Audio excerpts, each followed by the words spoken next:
Hi, I'm William Shekel from the Chambers Rescue Channel, and today we want to talk about how to maintain the black enamel top of your vintage stove.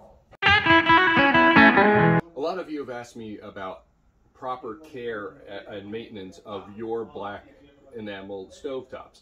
If you've got a Model A or B Chambers or a Vulcan Smoothtop or any of the other stoves that had black enamel tops, you know that after 80, 90, 100 years, they can start to look kind of dull and drab. You want to bring that life back into it while preserving the patina. Well, I want to show you today what I use based on this 1935 Chambers Imperial. You're probably not going to see another one of these anytime soon. There weren't a lot made, fewer survived, and that's why when you see them, they command a very high price point. And they really do look spectacular in any space. Even in a room like this, which is crowded with chamber stoves, it captures attention right away. But when you look at the stovetop, it's like maybe it could look a little better. And you're right, it can. So let's take a look at the two products you can use on your stovetop to make it look as good as possible. Now, if you've already got a black enamel top stove, this is a familiar view. This is dull, this is drab, you see some wear. Overall, this looks like it's 90 years old. You want to live with old things, but you don't want them to be unnecessarily shabby. So the first thing that you can use that I recommend is polishing compound. I use turtle wax. This is for me what has gotten me the best results. It's always about best results with greatest efficiency. You always need to use elbow grease, but how much depends on the products you use, which is why I've tested around and found that this is what works best for me.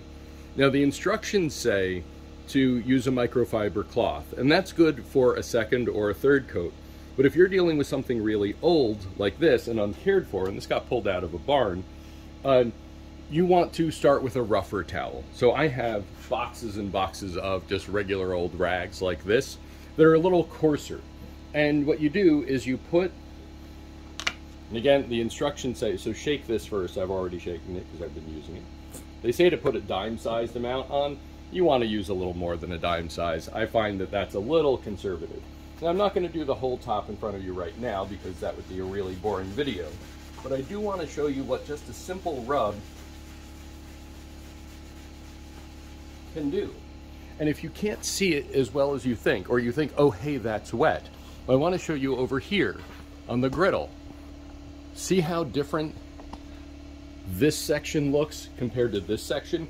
I did this section with this polishing compound yesterday. So 24 hours later, this is still giving it a nice dark black, much darker than what we've got here. So you can be pretty sure that the result you're seeing over here is going to be very similar to what you're still going to have the next day. So you want to rub it in with a coarse rag first. Get it everywhere. Maybe even do it twice. Like with this, again, it's been sitting in bad circumstances for a very long time. So I'm gonna, I've washed it, I've scraped it multiple times. Now I'm going to use polishing compound at least twice. The final time, then I'm going to use a microfiber towel. So I'm going to go ahead and do that off camera, because again, that would be a really boring video, and show you where we stand after 3 coats of polishing compound. Now take a look at that difference. This is just 10-15 minutes, 3 applications of polishing compound. That's all. Since polishing compound actually abrades the surface very, very finely, I use it on enamel, on porcelain. I don't use it on chrome.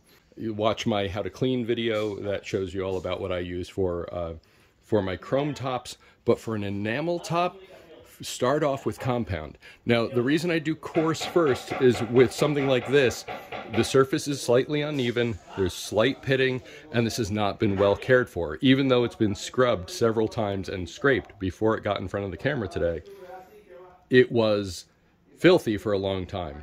That coarser rag gets more of the dirt and grease and grime from the decades that it was of neglect out, and then the microfiber cloth gives us a nice, clean, even polish.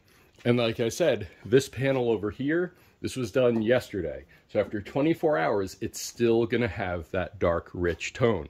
Now you've got a patinaed top that looks as good as it can, but you can always kick things up a notch. You have company coming, you want to show off your special kitchen toy, you want it to be shiny. Well, here I'm going to recommend the same wax that I use for porcelain, which is Carnauba wax. I'm a fan of the Mother's brand.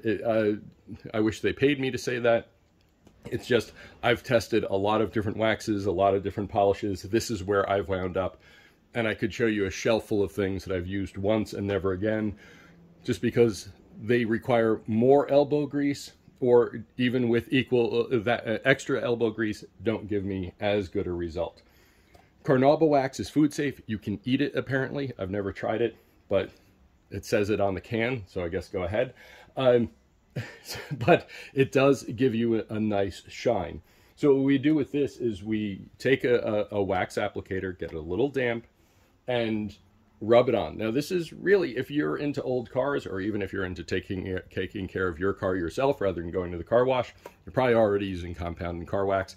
You wax it exactly the same way, and this is going to give us a shine. Now, just to repeat, I personally find it really boring to watch a video of some guy's back rubbing things on onto a stove, even if it's in even if it's sped up.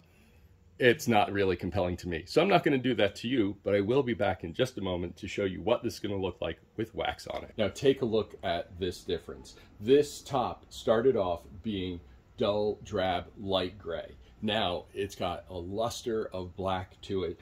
And this is almost 90 years old.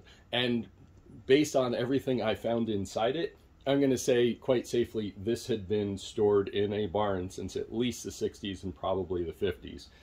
So all that's gone. Soap and water first, then polishing compound, then Carnauba wax at the end. In between applications, I mean, obviously no one's going to be using Carnauba wax every time they want to clean their stove. In between applications, soap and water.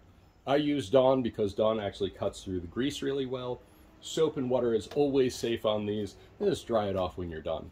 But when you're really cleaning your kitchen, you have company coming over, where, you know, whatever it is that's for you a special occasion, polishing compound, and then if you want, on top of that, the Carnauba wax, and you'll get your blacktop looking as good as it possibly can.